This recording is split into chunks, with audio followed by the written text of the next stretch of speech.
démystifier les idées reçues sur la vaccination de routine. Démystifier. Démystifier ça comment? Quelque chose, on entend chaque jour qu'il y a un père qui a vacciné son enfant, il est devenu handicapé, ou bien il a vacciné quelque part, l'enfant est devenu encéphalopathe, ou bien il y a quelqu'un qui a vacciné son... C'est-à-dire, l'enfant même, il a arrêté de grandir parce qu'on l'a vacciné. Ou bien on l'a vacciné et puis du coup l'enfant ne parle plus parce que le nerf qui relie sa bouche à son cerveau l'a coupé. Chaque jour que Dieu fait, on entend. On entend, oh, on entend. Il n'y a jamais de fumée sans feu aussi. Donc, ça veut dire que si les gens parlent, il y a quelque part, c'est vrai. En tout cas, c'est compliqué, hein, parce que moi, tous les jours, j'entends. J'entends ce que les gens disent à propos des vaccins. Là. Voilà. Bonjour à tous et soyez les bienvenus. Allô, docteur, c'est Philo. L'émission est présentée par Niel. Et aujourd'hui encore, on va recevoir le docteur Abdoulaye Tangara. Il va nous éclairer sur ça. Bonjour, docteur. Bonjour, Philomène. Soyez le bienvenu. Merci. Docteur. Oui. Il paraît que vaccination, là, ça provoque l'autisme. Soyez rassurés, Philomène, ça c'est une fausse idée reçue. Voilà, c'est une fausse idée reçue qui est partie d'une information qui a défrayé la chronique dans les années 1998. En fait, il s'agissait d'un médecin britannique du nord de Wakefield qui avait fait une publication d'une de ses études qui a concerné 12 cas. Voilà, seulement 12 cas.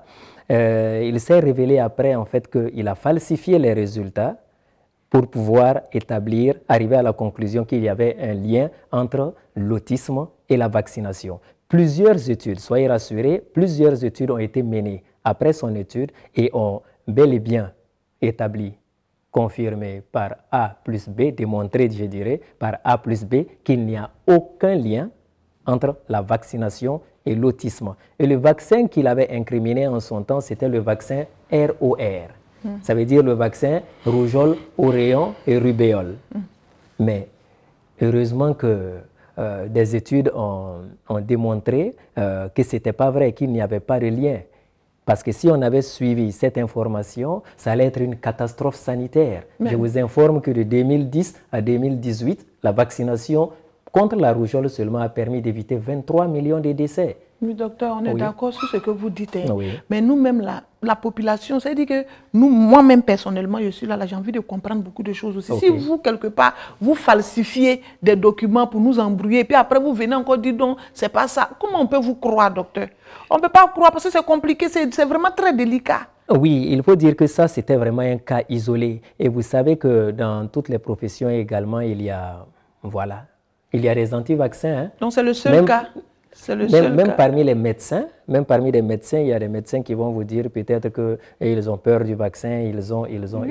Oui, c'est possible. Mais, Dieu merci et heureusement, ils ne sont pas représentatifs. D'accord? C'est juste un petit effectif, d'accord?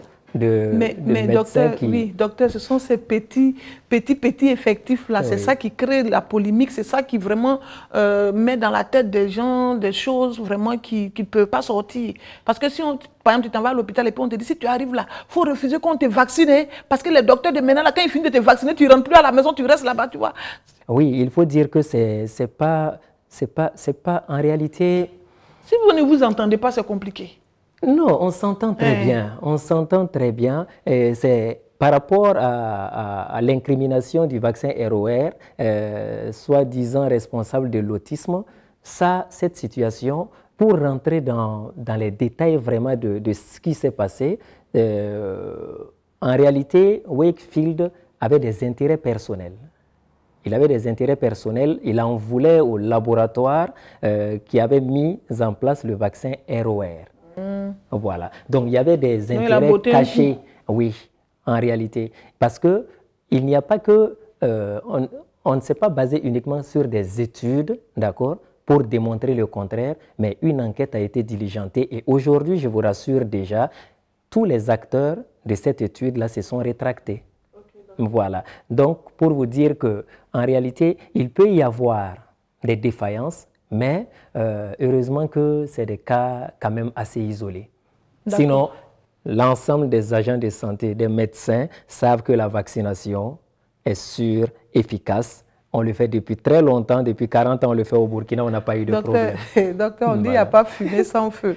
Parce que ce que nous on entend là, ce n'est pas ce que vous êtes en train de dire ici. Ce que vous appelez fumée... Ici, il y a quelque chose de... Oui, ce que vous appelez fumée, soyez rassurés, il n'y a pas de feu.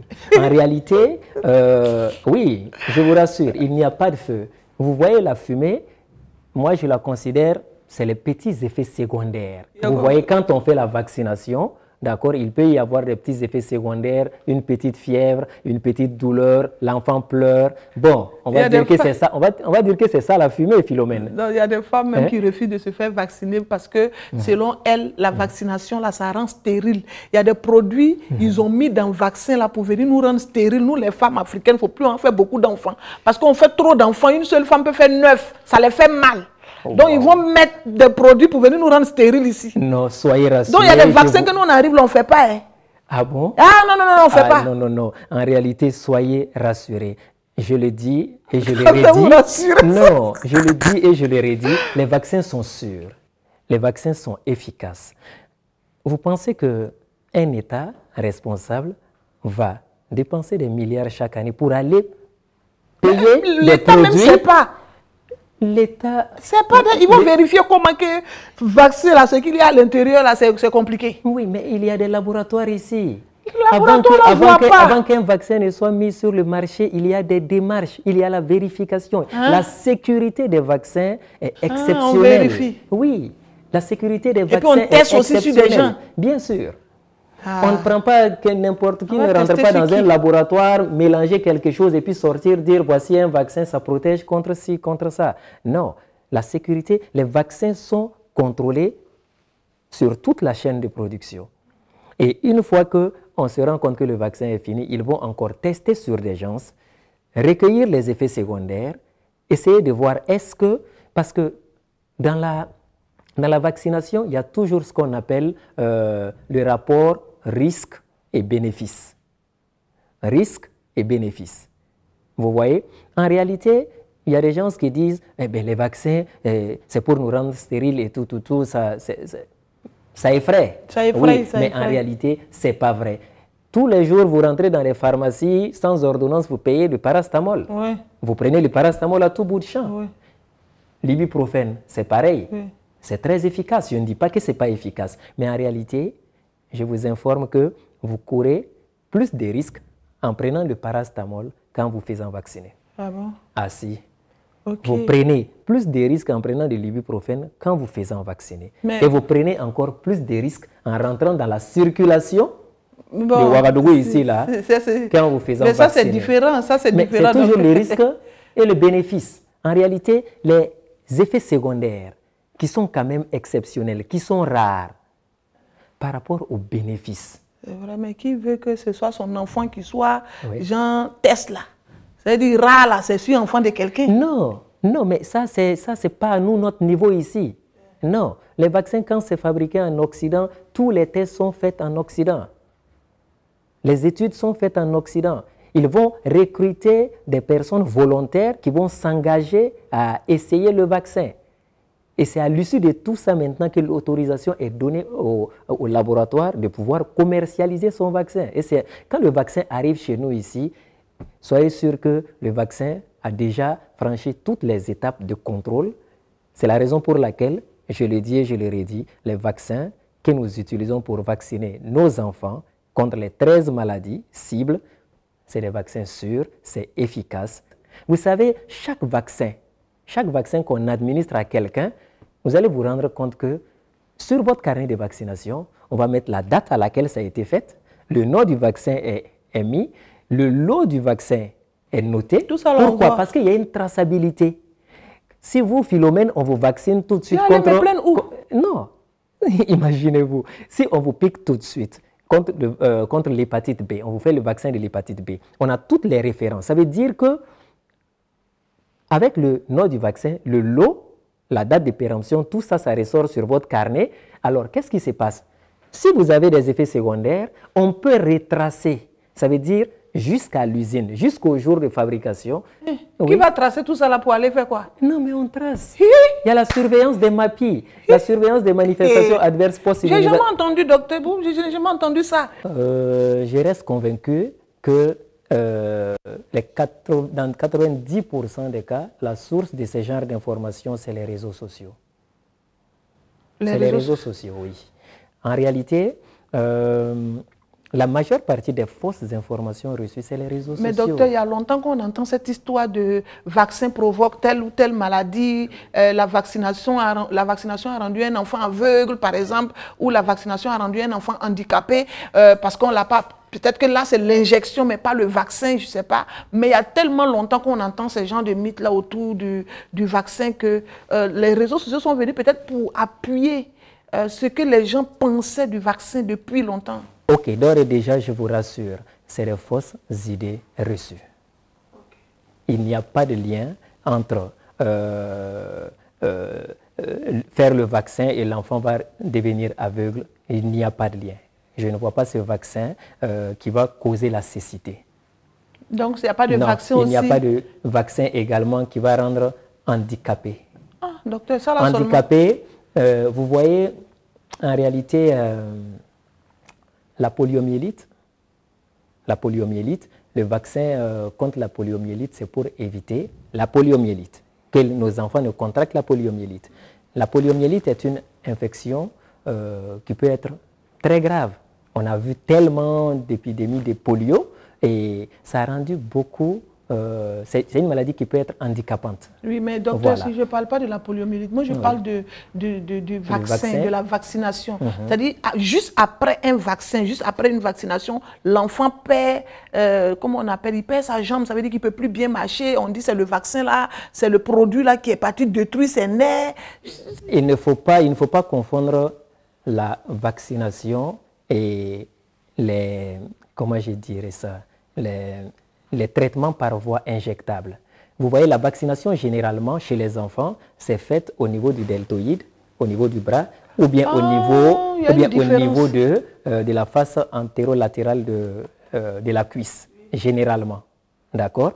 Maintenant, il faut dire qu'il y a eu, je vous explique, hein, il y a eu des situations, d'accord, où des injections intramusculaires de certains produits, peut-être souvent contre le paludisme, n'ont pas été bien administrés. Alors, parce que pour pouvoir faire une injection au niveau de la fesse, on conseille de le faire, on divise la fesse en 4 parties et c'est la partie supéro-externe où il faut piquer. Parce que quand on pique ailleurs, on peut piquer dans le nerf sciatique. Et ces nerfs sciatiques-là, d'accord, ça peut entraîner des soucis au niveau du membre. Sinon, la vaccination n'est pas responsable, d'accord? La vaccination n'est pas responsable de ces complications majeures-là. Ça, je tiens déjà à vous rassurer. Donc la vaccination ne rend pas stérile? Non, la vaccination, il n'y a aucun souci, il n'y a aucun risque là-dedans. Il y a plus de risques plutôt à ne pas se faire vacciner qu'à se faire vacciner. Voilà. Et c'est vrai, au cours il y a certains vaccins qui peuvent être retirés souvent du marché, tout, parce qu'on a vu que les effets secondaires sont peut-être... on a trouvé mieux, d'accord? Voilà. On a trouvé un nouveau vaccin qui est mieux que ce qui était déjà sur le marché, alors on le change. D'accord. On le change pour que voilà, les enfants soient toujours mieux protégés. D'accord. Mais docteur, dites-nous, est-ce que vous n'avez pas, je sais pas, vous n'avez pas de mythe autour de la vaccination que vous connaissez dans le cadre de votre boulot? Et il faut dire que travaillant au quotidien dans le domaine de la vaccination, ben, ça ne cesse pas. Hein. Les gens racontent vraiment souvent des choses digne d'un film hollywoodien. Franchement, parce que oui, il y en a tellement. Il y a des gens qui vont et puis croient fermement. Bien sûr, et à tort. Ils croient vraiment à tort que les vaccins sont responsables réellement de ça. Et comme je le dis et je le répète, aujourd'hui, vous voyez, je reviens, vous allez dire que j'incrimine trop les réseaux sociaux. Aujourd'hui, la désinformation est très facilement épidémique. Il suffit, vous créez une information aujourd'hui ici, cette information se retrouve en Chine.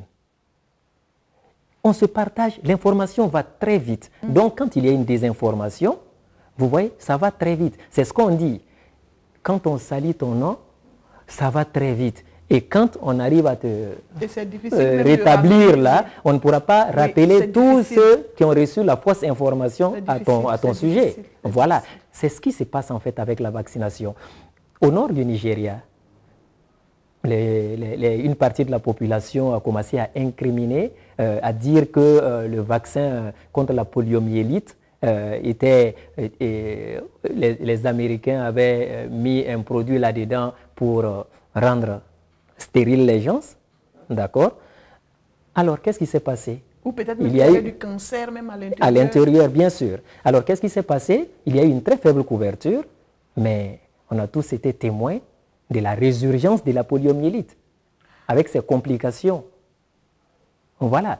En réalité, il y a eu dans tous les pays, hein, ce n'est pas au Nigeria seulement, d'accord, en Ouganda, même au Burkina Faso ici, il y a certaines, dans certaines localités, ils vont vous dire, les filles, on peut les vacciner, mais les garçons, si on les vaccine, là, c'est des problèmes parce que quand ils vont grandir, ils ne vont pas avoir beaucoup d'enfants. Vous voyez, vous et moi, on peut créer une fausse rumeur. De toutes les manières, ça ne nous coûte rien. Les gens aiment le sensationnel. Les gens aiment le sensationnel et quand vous dites les choses de façon naturelle, c'est que tout le monde sait, les gens ne s'intéressent pas. Mais si vous voulez créer le buzz, alors il faut des choses qui marquent. Et voilà ce qui arrive à la vaccination. La vaccination, ne vous inquiétez surtout pas. Elle est sûre, elle est efficace, elle est contrôlée à toutes les étapes de sa production et très contrôlée. Merci beaucoup. En tout cas, moi, j'ai compris. J'ai tellement bien compris. J'ai compris jusqu'à... Et j'espère aussi que vous avez compris. Vous avez bien écouté le docteur. On peut continuer la discussion sur les réseaux sociaux.